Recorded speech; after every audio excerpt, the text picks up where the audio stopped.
is almost 20 minutes before 1 o'clock. You're still tuned in to Africa Midday. Stay with us. Zambia's constitutional reforms have been taking place for over decades now, and a number of legislations have been touched and changed to suit the obtaining a democratic environment. Currently, Zambia has on its table of concerns that the constitutional reforms once again, so that the provisions in the law can be changed or restructured. Arthur Davis Scopo reports from Zambia.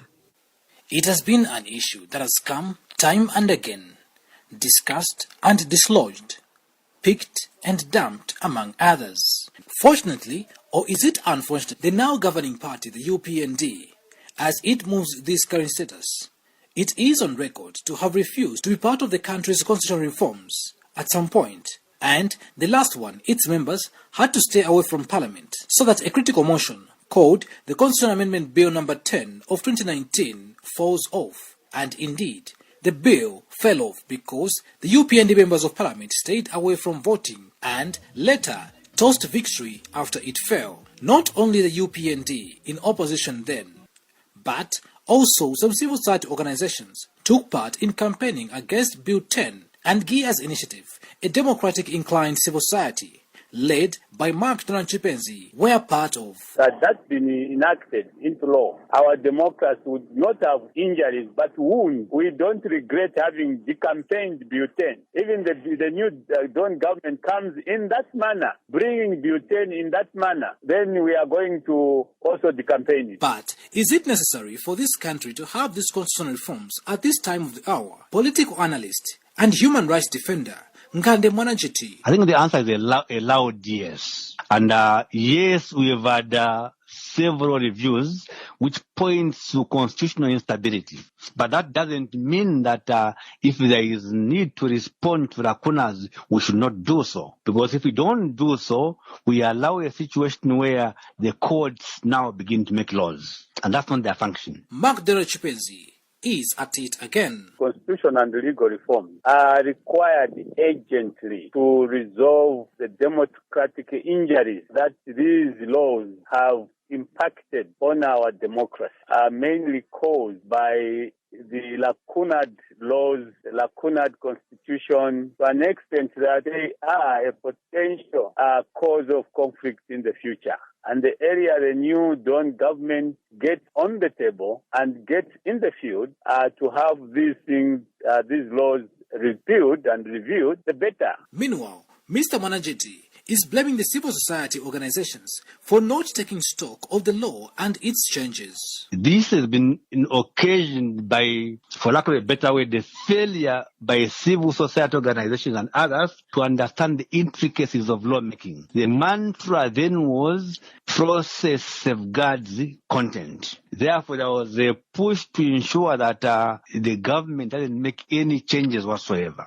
Yet, in lawmaking, that's inevitable, because the reason why you have draftsmen and women at the Ministry of Justice is to ensure that whenever a law is passed, the law is consistent with all existing laws. Due to the same constitution lacking enforcement in certain provisions, Chapter 1 Foundation, a legal advocacy entity, and Young Women in Action have filed a complaint before the African Commission on Human and People's Rights on the lack of diversity in appointments to public office in Zambia, meaning they want an equal enforcement of the law.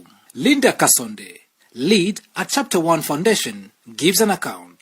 In 2016, we actually had introduced provisions in our constitution that mandate the appointing authority, that being the president, to ensure that there is gender equity and equitable representation of youth and disabled persons in political appointments. The year before, we took out a petition in the Constitutional Court challenging the former government's failure. That case, I'm afraid to say, was dismissed. So we've taken the case to the African Commission, and we're arguing that the Zambian government is failing to meet its treaty obligations. And an opposition leader, Sean Tembo, of the Parties for Economic Progress, PEP, says the need for constitutional reforms cannot be overemphasized because it is clear that Zambians jumped from a frying pan into the fire. Sean Tembo further predicts tougher times ahead due to lacunas in the current law, saying those in power are taking advantage to abuse it.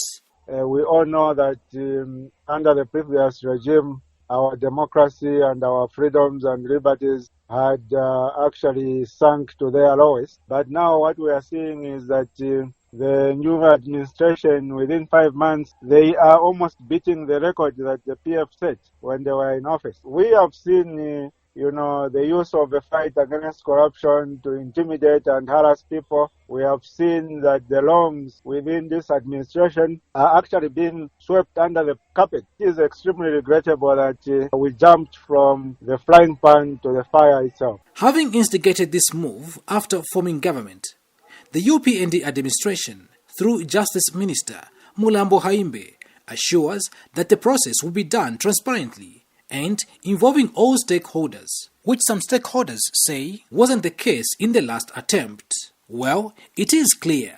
Many, the governors and the governed, are speaking the same language of constitutional reforms, but it will remain to be known which model will be used, what main issues will be targeted, inclusivity among others. Reporting for the SABC's Channel Africa in Lusaka, Zambia, I'm Arthur Davis, Scopo.